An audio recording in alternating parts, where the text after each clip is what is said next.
पाठशाला की पहली क्लास की बारी आ गई। मार्केट क्रैश हो गया, मिनटों में डूब गए लाखों करोड़। ईरान में पिटे ट्रंप अब क्या करने वाले हैं कि हाहाकार मच गया। तेल गैस का कोई जहाज ट्रंप नहीं जाने देंगे। उधर ईरान ने क्या तैयारी कर ली कि फिर भीषण युद्ध की बारी आ गई। युद्ध में फेल, बातचीत में फेल। बौखलाए ट्रंप ने नया प्लान क्या बनाया और उधर दोस्तों ने ही धोखा देने की कैसे तैयारी कर ली। अपने ही घर में ट्रंप को डर लग रहा है। कैसा डर है कि अमेरिका ने ऐसा हथियार निकाल लिया जिसे देखकर सब चौंक गए। दरअसल डोनाल्ड ट्रंप ने दुनिया को नई आफत में डाल दिया है। पहले ईरान से युद्ध किया तो दुनिया में तेल गैस का हाहाकार मच गया। अब जिस वक्त लोग सोच रहे थे कि सीजफायर हो गया है, युद्ध दोबारा शायद ना हो, तेल गैस के संकट में शायद कुछ राहत मिल जाए, लेकिन ट्रंप का दिमाग तो हिला हुआ है और फिर से उनका दिमाग ऐसा हिला कि अब ट्रंप ने ऐसा फैसला किया जिससे तेल गैस के लिए हाहाकार मच जाएगा।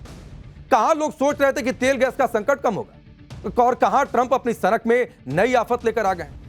आप देखिए कि ट्रंप ने कहा कि यूएस नेवी हॉर्मुज को बंद कर देगी। हॉर्मुज से कोई भी जहाज नहीं निकल पाएगा। ईरान अपना तेल किसी को नहीं बेच पाएगा। ना कोई हॉर्मुज से जाएगा और ना ही कोई हॉर्मुज से वापस आएगा। ट्रंप का यह फैसला कैसे दुनिया का तेल निकाल देगा यह आपको बताएंगे, क्योंकि एक तरफ ईरान अमेरिका की बातचीत फेल हुई, दूसरी तरफ ट्रंप ने जहाजों की नाकेबंदी का ऐलान कर दिया। ईरान ने पहले से ही जहाज रोके हुए थे, अब ट्रंप भी कह रहे हैं कि वो भी जहाज रोकेंगे उसके आगे जाकर। ऐसे में दुनिया को तेल गैस कैसे मिलेगा यह अपने आप में बड़ा सवाल है। ट्रंप के इस फैसले से दुनिया में हंगामा मच गया। पहले से ही मार्केट डामाडोल था और अब इस डामाडोल मार्केट में भूचाल आ गया। तेल की कीमतें जाहिर सी बात है फिर से बढ़ने लगी। ट्रंप के इस फैसले से गजब की टेंशन पूरी दुनिया में बढ़ रही है, क्योंकि चीन ने सीधे सीधे कह दिया है कि हॉर्मुज से आने वाले हमारे जहाज रोक कैसे सकते हो। रूस भी कह रहा है कि इससे तो तनाव बढ़ेगा। रूस और चीन के तेवरों से एकदम साफ है कि हॉर्मुज पर ट्रंप की नाकेबंदी से कोई भयंकर क्लैश हो सकता है और इस झगड़े का नया मोर्चा खुल सकता है। तो सवाल है कि क्या ट्रंप का यह फैसला युद्ध को नेक्स्ट लेवल पर लेकर जाएगा? क्या अमेरिका हॉर्मुज को बंद कर सकता है?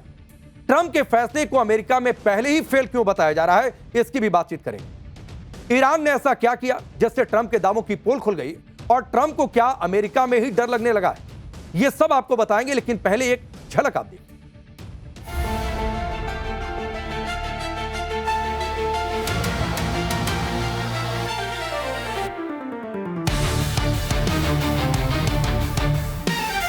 You know, at 10 o'clock tomorrow, we have a blockade going into effect.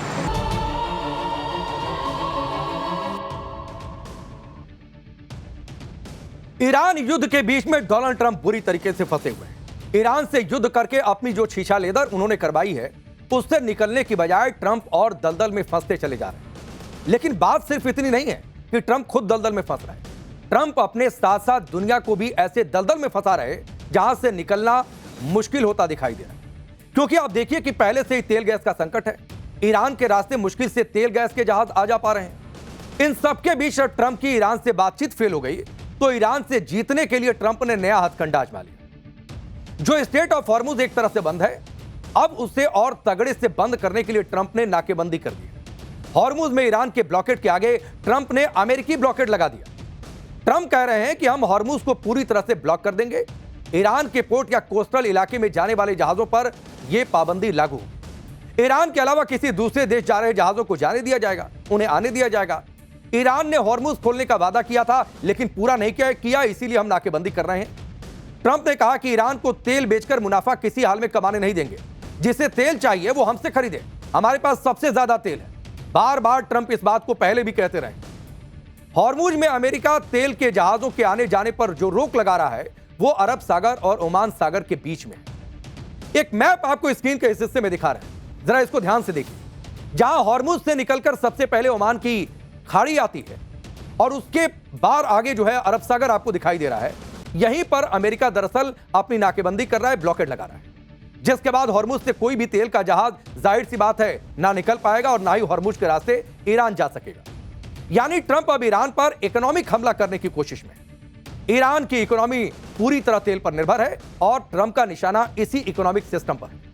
अब अगर ईरान तेल नहीं बेच पाएगा तो जाहिर सी बातों से भारी नुकसान होगा और ट्रंप की प्लानिंग है कि ऐसा करके ईरान को झुका दिया जाए। जो काम वो युद्ध के जरिए नहीं कर पाए वो काम अब सोच रहे हैं कि इस नाकेबंदी के जरिए किया जाए। सुनिए।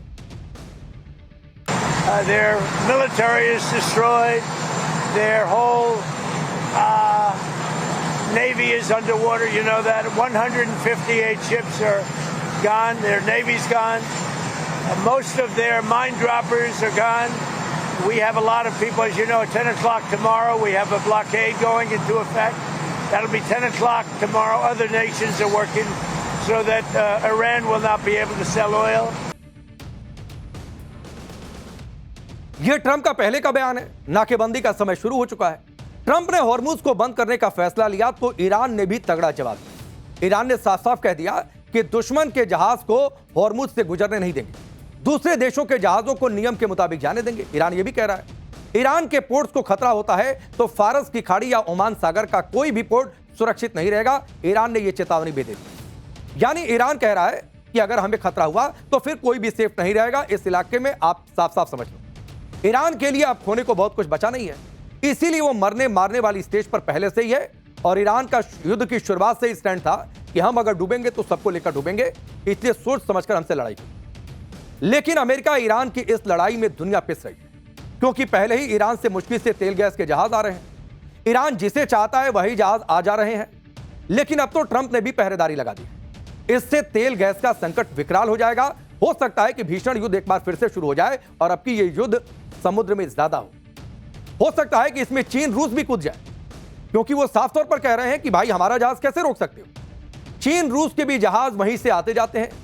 ईरान कहता रहा है कि दोस्तों के जहाज तो हम आने दे रहे हैं। इसे ट्रंप नाकाबंदी करके कैसे रोक सकते हैं? अगर नाकाबंदी करके चीन रूस जैसे देशों के जहाज रोकेंगे तो फिर जाहिर सी बात है जो परिस्थितियां दिख रही हैं, हालात और खराब होते जाएंगे। इसीलिए आप देखिए कि पूरी दुनिया की सांसें अटकी हुई, मार्केट क्रैश हो रहे हैं, तेल की कीमतें फिर से बढ़ने लगी हैं। आज ही शेयर मार्केट में मिनटों में लाखों करोड़ स्वाहा हो गए, डूब गए लोगों के पैसे। जापान के निकी 600 में 600 से ज्यादा अंकों की गिरावट आज देखने को मिली। हांगकांग के हैंगसेंग में 400 अंकों की गिरावट हुई। दक्षिण कोरिया के कोस्पी में 1.5% की गिरावट आज दर्ज की गई। भारत के बीएसई सेंसेक्स में 702.68 अंकों की गिरावट आज दर्ज की गई। वहीं निफ्टी 50 में करीब 208 अंकों की गिरावट हुई। ब्रेंट क्रूड ऑयल की कीमत 7% बढ़ गई, 103 बैरल प्रति डॉलर पर पहुंच गई, जबकि सीज फायर के बाद कच्चा तेल $95 प्रति बैरल हो गया था। तो कीमतें बढ़ रही। जब सीज फायर हुआ था यह था कि 2 हफ्ते का गैप मिल गया तो दुनिया ने राहत की सांस ली थी। बातचीत शुरू हो गई तो दुनिया को लगा कि शायद फिर से युद्ध ना हो और तेल की कीमतें कम हो जाएंगी और जो अर्थव्यवस्था है फिर से पटरी पर आएगी। लेकिन बातचीत फेल हुई तो ट्रंप ने नया ऐलान कर दिया कि ईरान की नाकेबंदी कर देंगे, कोई जहाज आने जाने नहीं देंगे। इससे दुनिया में फिर एक बार दहशत है। तेल को लेकर, अर्थव्यवस्था को लेकर ईरान का टारगेट भी क्लियर है, उसे पता है कि क्या करना है। जबकि ट्रंप के फैसले अक्सर हड़बड़ी में लिए गए होते। चाहे अब हॉर्मुज को पूरी तरह से ब्लॉक करने का जो फैसला ट्रंप ने लिया उसके गंभीर परिणाम हो सकते हैं, और हॉर्मुज को ब्लॉक करना इतना आसान भी नहीं है जितना ट्रंप समझ रहे हैं, क्योंकि इसके लिए बहुत ज्यादा रिसोर्स की जरूरत पड़ेगी। कुछ जानकारियां आपके सामने रखता हूं। हॉर्मुज को ब्लॉक करने के लिए अमेरिका को 2 एयरक्राफ्ट कैरियर स्ट्राइक ग्रुप चाहिए। इसके साथ ही 12 डिस्ट्रॉयर और फ्रिगेट शिप की भी जरूरत पड़ने वाली है। 6 अमेरिकी वॉरशिप को भी हॉर्मुज में डिप्लॉय करना होगा अगर ब्लॉकेट करना है तो। साथ ही यूएई और सऊदी अरब की नेवी को भी इसमें लगना होगा। अकेले ट्रंप ये वैसे भी नहीं कर पाएंगे। तो जाहिर सी बात है यह काम आसान बिल्कुल नहीं है जितना ट्रंप सोच रहे हैं। खैर वो तो युद्ध को भी आसान समझ रहे थे। अमेरिका अपने दम पर इसे सफल नहीं बना सकता है, उसे दूसरे देशों की जरूरत पड़ने ही वाली है।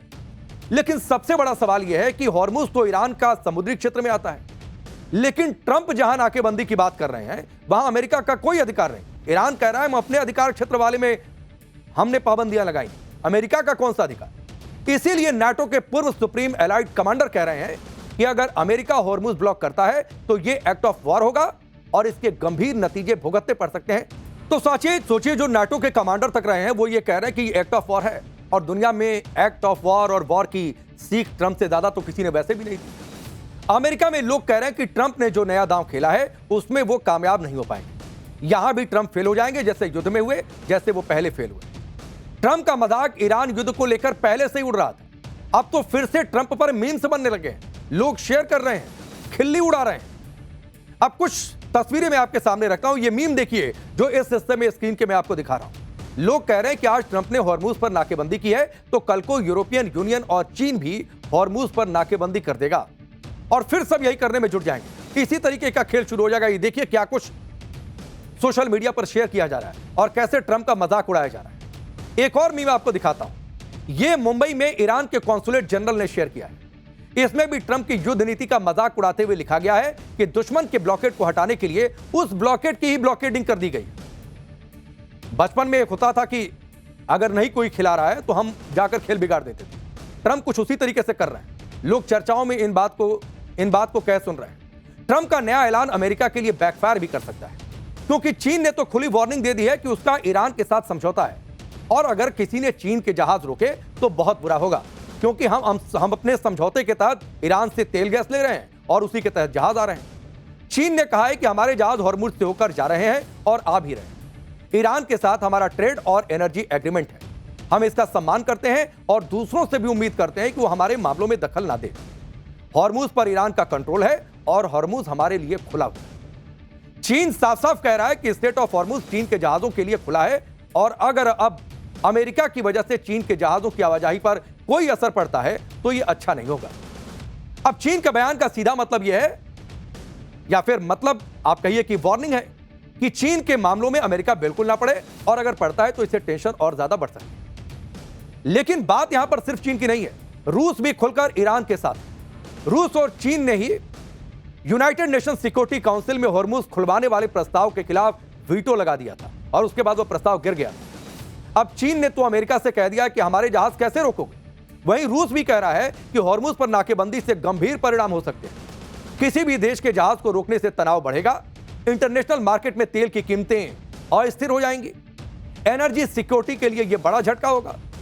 यह दो टूक रूस की ओर से कहा गया। चीन के जहाज अगर ट्रंप ने रोके तो आगे क्या होगा? चीन जाहिर सी बात है चुप नहीं बैठेगा, क्योंकि उसने तेवर पहले ही दिखा दिया है। रूस भी उसके साथ है और यह सवाल तो अमेरिका से पूरी दुनिया पूछेगी कि अगर ईरान से कोई जहाज निकल रहा है तो बीच रास्ते में खड़े होकर अमेरिका उसे कैसे रोक सकता है? यानी ट्रंप के लिए यह नाकेबंदी करना आसान नहीं है, पूरी दुनिया से दुश्मनी मोल लेनी पड़ेगी। किसी भी देश के जहाज को रोकने के लिए कुछ नियम होते हैं, इंटरनेशनल कानून होते हैं। इन सब के बीच भारत के जहाज भी लगातार हॉर्मुज क्रॉस करके आ रहे हैं। आज फिर भारत की ओर से कहा गया जो 15 फंसे थे उनको भी स्कॉट करके ला रहे हैं। तो सवाल पूछा जाएगा कि भाई इनको ट्रंप कैसे रोक सकते हैं? आप देखिए, कुछ जानकारी आपके सामने रखता हूं। सीज फायर के बाद पहला भारतीय जहाज एलपीजी टैंकर जग विक्रम भारत आ रहा है। स्टेट ऑफ हॉर्मुज से गुजरकर यह जहाज कल तक भारत आ सकता है। शुरुआती मार्च के बाद हॉर्मुज पार करके भारत आने वाला यह 9वां जहाज है। ट्रंप ने हॉर्मुज स्टेट की नाकेबंदी करने का ऐलान तब किया है जब दुनिया के दूसरे देश अपने अपने लेवल पर इस पर काम कर रहे हैं कि कैसे अपनी एनर्जी सिक्योरिटी को दुरुस्त कर लिया जाए। दूसरे देश क्या कर रहे हैं वो भी आपको बताते हैं। ब्रिटेन के पीएम ने कहा है कि हॉर्मुज का बंद रहना बहुत नुकसानदेह हो रहा है, इससे कॉस्ट ऑफ लिविंग बढ़ रही है, पूरी दुनिया में महंगाई बढ़ रही है, अस्थिरता बढ़ रही है। ब्रिटेन ने हॉर्मुज खुलवाने के लिए 40 से ज्यादा देशों के एक सम्मेलन में आमंत्रित किया है। एक सम्मेलन पहले भी हो चुका है। इस हफ्ते ब्रिटेन और फ्रांस एक शिखर सम्मेलन की मेजबानी भी करने वाले हैं और इस शिखर सम्मेलन का मकसद ही है कि संघर्ष खत्म होने के बाद इंटरनेशनल शिपिंग को सुरक्षित बनाने की योजना पर काम किया जाए। वहीं फ्रांस ने भी कहा है कि हमारा यह फैसला पूरी तरह से रक्षात्मक है, जो युद्ध में फंसे पक्षों से बिल्कुल अलग होगा। यानी दूसरे देशों की सोच ट्रंप से अलग है। ट्रंप ताकत दिखाकर, डर दिखाकर स्टेट ऑफ हॉर्मुज खुलवाना चाहते हैं। उनको यह लग रहा है कि पावर के दम पर वो कुछ भी कर सकते हैं, फिर चाहे इसके लिए फिर किसी से युद्ध भी क्यों न करना हो। लेकिन दूसरे देश सोच रहे हैं कि बातचीत करके हॉर्मुज को खुलवा लिया जाए। वो ट्रंप के युद्ध के चक्कर में पड़ना नहीं चाहते और पहले भी नहीं पड़ना चाहते। लेकिन अगर ट्रंप नाकेबंदी पर अड़े रहे तो फिर से युद्ध शुरू हो सकता है। जो सीज फायर 2 हफ्ते का है उसके बढ़ने के चांस नहीं होंगे। लेकिन ट्रंप अगर फिर से युद्ध करेंगे तो क्या ईरान को झुका लेंगे? इस पर पूरी दुनिया को शंका है और ईरान भी कह रहा है कि अमेरिका इस गलतफहमी में ना रहे, क्योंकि अब तो ईरान को तगड़ा बैकअप भी मिल रहा है। कुछ देश खुलकर साथ हैं कि भाई कैसे रोकोगे जा। आप देखिए कि रिपोर्ट आई है कि चीन अपने खतरनाक हथियार ईरान को दे रहा है। इसको लेकर अमेरिका ने पहले से ही तेवर दिखाया। चीन ने ईरान को CM-302 supersonic anti ship cruise missile दी। यह मिसाइल वॉरशिप और डिस्ट्रॉयर पर हमला करने के लिए बनी। ईरान को मिसाइल डिफेंस सिस्टम HQ-9B भी चीन ने दिया है। यह हवाई हमलों को बेअसर करता है। इसकी रेंज 200 किलोमीटर तक है। चीन ने लंबी दूरी का सर्विलांस रडार YLC-8B UHF भी ईरान को दिया है। यह रडार अमेरिकी स्टिल्थ जेट्स F-35 और B-2 को पकड़ने में सक्षम है। वैसे भी इस युद्ध में F-35 को ईरान मजा चखा चुका है। चीन ने ईरान को मैनपैड्स यानी कंधे पर रखकर दागने वाले रॉकेट भी दिए हैं। इसके अलावा एंटी सैटेलाइट टेक्नोलॉजी भी ट्रांसफर करने की चर्चा है। चीन ने ईरान को मिसाइल फ्यूल से जुड़े कई केमिकल भी दिए हैं जो उसके हमलों को और घातक बनाएंगे। इधर ईरान भी अपनी तैयारी कर रहा है, वो खाड़ी देशों के साथ संपर्क कर रहा है। युद्ध के दौरान ईरान ने खाड़ी देशों में अमेरिकी ठिकानों पर जमकर हमले किए। सीजफायर के बाद अब ईरान अपने पड़ोसी देशों के साथ लगातार बातचीत कर रहा है। ईरान के विदेश मंत्री ने सऊदी अरब के विदेश मंत्री से आज बातचीत की। सऊदी अरब को इस्लामाबाद में हुई बातचीत की जानकारी दी गई कि क्या वहां पर बातचीत हुई, अमेरिका का क्या तेवर था, हमने क्या बातें रखी और कैसे अमेरिका अड़ा हुआ था, सब कुछ चर्चा हुई। यानी ईरान भी अब अपने पत्ते खोल रहा है और अपना स्टांस चेंज कर चुका है। चीन रूस का ईरान को सपोर्ट है। उधर दूसरे देशों के कुछ जहाज आने जाने को लेकर ईरान ने ट्रंप के साथ फिर से खेला कर दिया। उधर सऊदी अरब जैसे देशों से भी ईरान बातचीत कर रहा है। यानी ईरान को जितना कमजोर ट्रंप बता रहे हैं वो उतना कमजोर नहीं है, ये वो जता रहा है और ट्रंप को संकेत भी दे रहा है। ट्रंप दावा करते हैं कि ईरान की नेवी खत्म हो गई है, ईरान की सेना तबाह हो गई है, लेकिन आप तस्वीरें देखिए, तस्वीरें कुछ और कहानी बयां कर रही हैं। जैसे ये तस्वीर आप देखिए जिसके बारे में कहा जा रहा है कि इसे ईरान की नेवी ने जारी किया है। एक अमेरिकी वॉरशिप, आप तस्वीर देखिए कैसे घेर कर हम आपको दिखा रहे हैं। ये एक अमेरिकी वॉरशिप स्ट्रेट ऑफ हॉर्मुज पार करके फारस की खाड़ी में पहुंचता है, जिसके बाद ईरान की नेवी उसे चेतावनी देती है कि फौरन वापस चले जाओ नहीं तो हमला कर देंगे। ईरान की ओर से चेतावनी आती है तो अमेरिकी वॉरशिप वापस चला जाता है। अब कोई ट्रंप से जाकर पूछे कि अगर ईरान की नेवी खत्म हो गई है तो ये कौन आकर चेतावनी